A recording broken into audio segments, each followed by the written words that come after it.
कक्षा 7वीं बसंत भाग पाठ 7 पापा खो गए। ये कक्षा 7वीं का बसंत भाग जो लिखा हुआ है कक्षा 7वीं के लिए हिंदी की पाठ्य पुस्तक है। इसमें पाठ 7 पर दिया हुआ है पापा खो गए। आइए हम इसको जो है पढ़ते हैं, शुरू करते हैं। पात्र है बिजली का खंभा, पेड़, लेटर बॉक्स, कौवा, नाचने वाली लड़की, आदमी।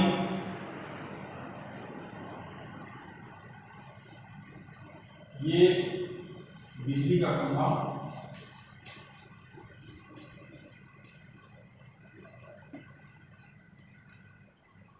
फिर है पेड़,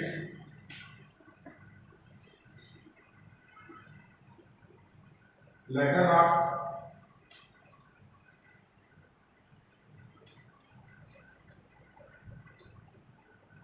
कौवा,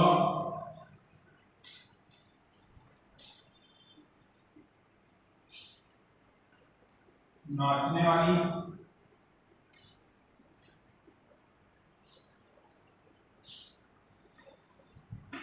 लड़की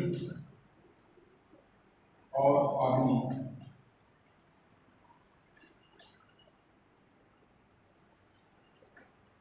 ये बिल्कुल मैंने आपकी किताब की तरह जो है लिख दिया है।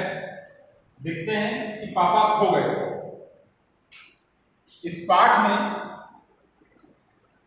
किस बात का ज्ञान दिया जा रहा है या किस कहानी की ओर जो है हमको इंगित किया जा रहा है, ये पढ़ते हैं तो पता चलेगा। आइए विद्यार्थियों, सड़क, रात का समय, समुद्र के सामने फुटपाथ, वहीं पर एक बिजली का खंभा, एक पेड़, एक लेटर बॉक्स, दूसरी ओर धीमे प्रकाश में एक सिनेमा का पोस्टर, पोस्टर पर नाचने की भंगिमा में एक औरत की आकृति, समुद्र से सनसनाती हवा का बहाव, दूर ही कुत्तों के भौंकने की आवाज। यहां पर एक शब्द आता है भंगिमा। ध्यान देंगे आप लोग, जो है जो भी कठिन शब्द आता है उसका मीनिंग जरूर लिखना है। भंगिमा मतलब भाव मुद्रा।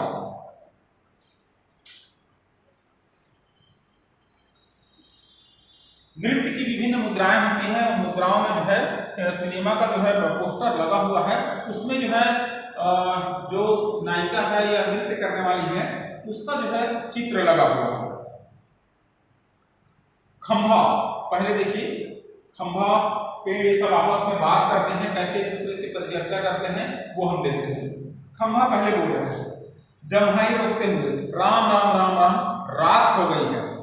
पेड़ कहता है आजकल की रातें कैसी है, जल्दी बीतने में ही नहीं आती। फिर खंभा कहता है कि दिन तो कैसे न कैसे हड़बड़ी में बीत जाता है। पेड़, लेकिन रात को बड़ी बोरियत होती है। अर्थात खंभा का कथन यह है कि दिन तो जैसे बीत जाता है, निकल जाता है, लेकिन रात जो है बड़ा मुश्किल होता है, बड़ा बोरियत होता है। खंभा फिर कहता है तब भी बरसात की रातों से तो ये रातें कहीं अच्छी हैं। पेड़ राजा, बरसात की रातों में तो रात भर भीगते रहो, बादलों से अनेक आने वाले पानी की मार खाते रहो, तेज हवाओं में भी बल्ब को कसकर पकड़े बराबर एक टांग पर खड़े रहो, बिल्कुल अच्छा नहीं लगता। ये खंभा का कथन है। खंभा को आप देखे होंगे, एक खंभा है मतलब वो जो है उसी को एक टांग कहता है और उसमें बल्ब लगा रहता है, स्ट्रीट लाइट जिसे हम कहते हैं, वो उसको जो है पकड़े रहता है। तेज बारिश होती है तो बारिश के महीने को जो है खंभा जो है बेकार है ऐसा बताने का प्रयास करता है। इससे तो अच्छा था न होता बिजली के खंभे का जन्म, बल्ब फेंक तब दूर कहीं भाग जाने का जी होता। तब ये कहता है कि यदि जो है बिजली नहीं होता तब जो है उस बल्ब को फेंक के दूर जो है चला जाता। फिर पेड़ कहता है मुझ पर भी एक रात आसमान से गड़गड़ाती बिजली आकर पड़ी थी। अरे बाप रे, वो बिजली थी या आफत? आफत मतलब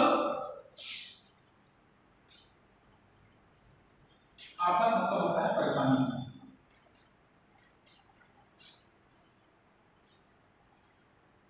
क्या हुआ था? बिजली गिरना, आकाशीय बिजली जो है जब गिरती है तब पेड़ पर गिरा था तो क्या परेशानी हुई थी, याद आते ही अब भी दिल धक धक करने लगता है। और बिजली जहां गिरी थी वहां खड्डा कितना गहरा पड़ गया था। खंभे महाराज, अब जब कभी बारिश होती है तो मुझे उस रात की याद हो आती है, अंग थर-थर कांपने लगते हैं। अंग मतलब जो है शरीर, शरीर जो है थर-थर कांपने लगते हैं उसको याद करके, जब जो है तेज बारिश में जो बिजली गिरी थी और जो है पेड़ पर गिरी, नीचे जो है वहां जो है जहां पर बिजली गिरी थी वहां खड्डा मतलब गड्ढा हो गया था। खंभा कहते हैं मेरी तबीयत ही लोहे की है, मेरी तबीयत ही लोहे की है, जो मैं बीमार नहीं पड़ता, वरना कोई भी इस तरह बारिश ठंडी धूप में खड़ा रहे तो जरूर बीमार पड़ जाता। सही बात है कि आम आदमी यदि धूप में चले या बारिश में तो बीमार पड़ना है, लेकिन बिजली का खंभा लोहे का खंभा है और वो धूप बारिश और ठंड तीनों मौसम में जो है वो वहां खड़े रहता है, उसको जो है कुछ नहीं होता। पड़ जाएगा या नहीं, इतने दिन बीत गए, कितनी रातें, लेकिन मैं बराबर इसी तरह खड़ा हूं। लंबी सांस छोड़ करके बोलता है, चुंगी की यह नौकरी भी कोई नौकरी है। एक शब्द आता है चुंगी।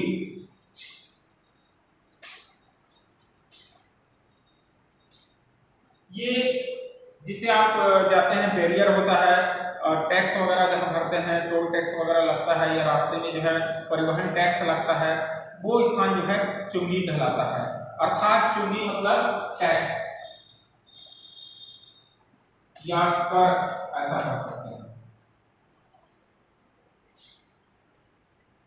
पेड़ कहता है अनेक पत्तों का कोट पहनकर मुझे सर्दी बारिश या धूप में उतनी तकलीफ नहीं होती, तो भी तुमसे बहुत पहले का खड़ा हूं मैं यहाँ, यही मेरा जन्म हुआ इसी जगह, तब सब कुछ कितना अलग था।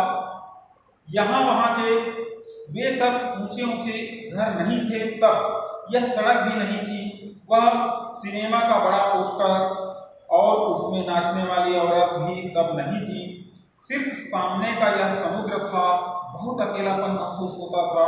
तुम्हें जब यहाँ लाकर खड़ा किया गया तो सोचा चलो कोई साथी तो मिला, इतना ही सही, लेकिन वो भी कहा, तुम शुरू शुरू में मुझसे बोलने को ही तैयार नहीं थे। मैंने बहुत बार कोशिश की पर तुम्हारी अकड़ जहाँ की थी वहीं कायम। बाद में मैंने सोच लिया इसकी नाक इतनी ऊंची है तो रहने दो, मैंने भी कभी आवाज नहीं लगाई। हाँ, अपना भी स्वभाव जरा ऐसा ही है। अर्थात पेड़ का कथन यह है खंभे से कि मैं जो है तुमसे पहले का हूँ, मैं यहाँ जो है अकेले पहले था और मैं चाहता था कि कोई साथी हो, लेकिन बहुत दिन बाद ला करके तुमको लगाया गया तो मुझे लगा कि कोई साथी आ गया, आपस में बात करेंगे, लेकिन तुम भी खंभे क्या हो। शुरू शुरू में तो एकदम ऐसे तने खड़े थे, कभी बातचीत नहीं करते थे, फिर बाद में जो है बातचीत जो है आरंभ हुआ और फिर जो दोनों में बात होने लगी। और शुरुआत जो है होता है, नए नए पहचान बनते हैं तो समय लगता है। खंभा कहता है और एक दिन जब आंधी पानी में मैं बिल्कुल तुम्हारे ऊपर ही आ पड़ा, तेज आंधी आई होगी और खंभा जो है लुढ़क गया होगा। पेड़, बाप रे कैसा था वो आंधी पानी का तूफान। अब खंभा कहता है तुम खड़े थे इसलिए मैं कुछ संभल गया।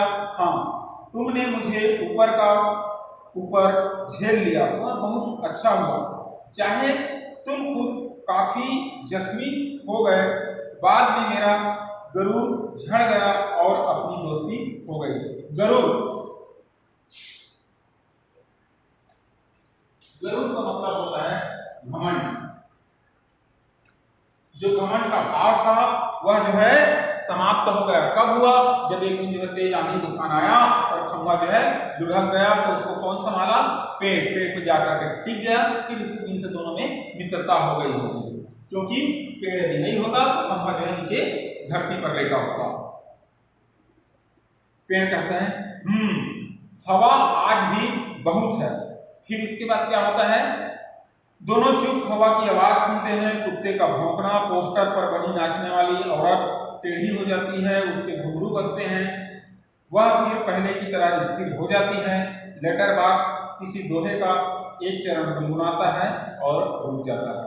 अर्थात हवाएं चलती रहती है, पोस्टर तेज हवा में जो है टेढ़ा हो जाता है, लगता है ऐसे जैसे घुंघरू बज रहा है। वहीं पर जो लेटर बॉक्स रहता है, लेटर बॉक्स सभी जानते हैं लाल रंग का होता है, पोस्ट ऑफिस का जो है एक लेटर डालने वाला बॉक्स होता है। फिर यहाँ पर देखिए कौवा का प्रवेश होता है, ये कौवा पेड़ के पीछे से झांक करके कौवा क्या होता है, काऊ। कौन है जो रात के वक्त इतनी मीठी आवाजें लगाकर मेरी नींद खराब करता है, जरा भर चैन नहीं इन्हें। चैन, चैन मीन्स होता है राहत या धीरज। इनको जो है चैन नहीं है। कौवा का कथन है कि रात में भी जो है मुझे ये सोने नहीं दे रहे हैं। लेटर बॉक्स फिर बोलता है मीठी आवाज में नहीं गाएं तो क्या इस कौवे जैसी कर्कश काम करें। कहता है जरा भर भी चैन नहीं। फिर क्या करता है, लेटर बॉक्स पेट में हाथ डालकर एक पत्र निकालता है, धीरे से जीभ लगाकर खोलता है, उसमें से कागज निकालकर रोशनी में पढ़ने लगता है। देखिए यह चिट्ठी किसकी आकर पड़ी है हेडमास्टर। ठीक क्या कहता है, श्रीमान श्रीयुक्त गोविंदराव जी, आपका लड़का परीक्षित पढ़ाई में कमजोर है, क्लास में उसका ध्यान पढ़ाई में बिल्कुल नहीं रहता, इसकी बजाय उसे क्लास से गायब रहकर बंटे खेलना ज्यादा अच्छा लगता है। आप एक बार खुद आकर मुझसे मिलिए। परीक्षित के पापा हेडमास्टर से भी लेंगे तो क्या हो जाएगा, स्कूल में बच्चे पढ़े नहीं, क्लास से गायब रहकर बंटे खेलते रहें, इसका क्या मतलब, फीस के पैसे क्या फोकट में आते हैं। फोकट में मतलब फ्री में आते हैं। सभी पापा लोग ऑफिस में इतना काम करते हैं, तब कहीं जाकर मिलते हैं पैसे, उन्हें ये बच्चे फोकट के समझे, आखिर क्यों। 6 मुझे हेडमास्टर होना चाहिए था। इस परीक्षित के होश तब मैं अच्छी तरह ठिकाने लगाता। वह पत्र रखकर दूसरा निकालता है, यह किसका है। अर्थात लेटर बॉक्स जो है अंदर से जो है पत्र निकालता है, उसको पढ़ता है, उसमें जो है कोई जो है व्यक्ति जो है परीक्षित नाम के लड़के के लिए जो है ये लिखता है कि किस प्रकार से जो है पढ़ाई में जो है वो ध्यान नहीं रखता और जो है बंटे खेलता रहता है। मतलब बंटे बाटी वगैरह होगा, कंचल जिसे आप कहते हैं, वह जो है खेलता है।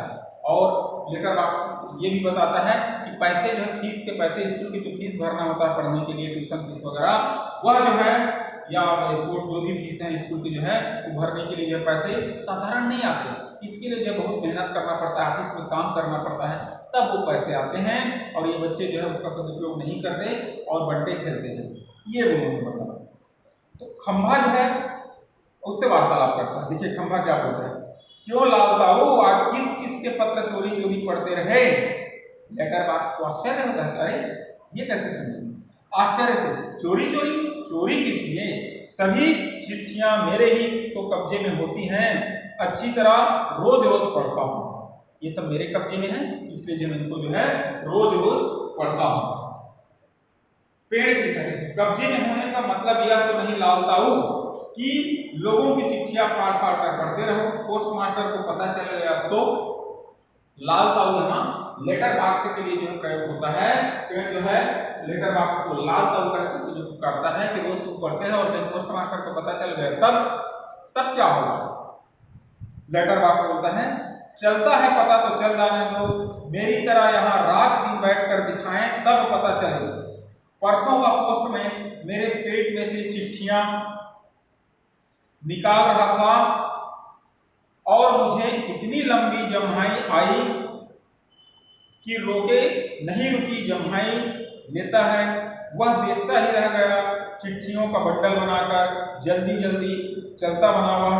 लेकिन लेटर बॉक्स इसे नहीं बोरियत होती, एक जगह बैठे बैठे मैं कहता हूँ 4 चिट्ठियां मन बहलाने के लिए पढ़ भी ली तो क्या होगा। लेटर बॉक्स जो है पेड़ को बताता है कि पता चल जाए तो क्या होगा, सब तो मेरे ही पास ही रहते हैं। वो पोस्ट मास्टर का डाकिया आता है और आकर के जो लेटर जो है ले गया। उसको ये समझ में नहीं आता कि मैं यहाँ जो है अकेले पड़े रहता हूँ, अकेले पड़े पड़े मेरे को बोरियत महसूस नहीं होती है। ये अपने दुख को जो है पेड़ को जो है सुनाता है। फिर पेड़ कहता है लेकिन चिट्ठी जिसे लिखी हो लाल ताऊ उसे ही पढ़नी चाहिए, वो प्राइवेट होती है, प्राइवेट। अर्थात किसी का जो है पत्र नहीं पढ़ना चाहिए। व्यक्ति जो है किसको जो है कुछ जरूरी लिखा हो या उनकी जो है गोपनीय बातें हो, तो इसलिए जो है किसी के पत्र को जो नहीं पढ़ना चाहिए। ये समझाइश पेड़ जो है लाल ताऊ अर्थात लेटर बॉक्स को देता है। लेटर बॉक्स कहता है मैं कहाँ किसी की चिट्ठी पास रखता हूँ, जिसकी होती है उसे मिल ही जाती है। किसी की गुप्त बातें मैं कब बाहर निकलने देता हूँ, वह मुझ तक ही रहती है, इसलिए तो मुझे अपना बहुत महत्व लगता है। लेटर बॉक्स कहता है मैं पत्र पढ़ता हूँ लेकिन उसमें से जो गोपनीय बातें हैं उसको मैं किसी को नहीं बताता हूँ, इसलिए जो मुझसे अपनत्व का भाव आता है। यहाँ पर एक शब्द आता है प्राइवेट। प्राइवेट का मतलब होता है निजी, स्वयं का, खुद का। पेड़ कहता है कोई आ रहा है, दोनों बातें करते रहते हैं पेड़ और कौन, लेटर बॉक्स। उतने में जो है इनको आभास होता है और लगता है कि कोई आ रहा है। सब चुप हो जाते हैं। पोस्टर पर बनी नाचने वाली का संतुलन फिर से बिगड़ता है, फिर पहले की तरह स्थिर और स्तब्ध हो जाती है। तेज हवा की भनभनाहट, भिखारी जैसा एक आदमी आता है, उसके कंधे पर सोई हुई एक लड़की है। स्तब्ध,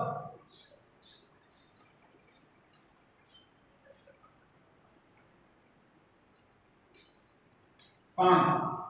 कोई व्यक्ति आता है जो भिखारी नुमा दिखाई देता है, अर्थात उसके पहनावे से लगता है कि मैले कुचले फटे पुराने कपड़े पहने रहे होंगे, इसलिए वो व्यक्ति जो है दिखता है। और उसके कंधे पर एक लड़की जो है सोई रहती है, वो उसको लेकर के आता है और इनका वार्तालाप जो है शांत हो जाता है। ये लोग आपस में कोई बात नहीं करते हैं। वो जो आदमी आता है वो क्या बात करता है, इसको जो है हम दूसरे वीडियो में जो है हम पढ़ेंगे। आज के लिए इतना ही, धन्यवाद।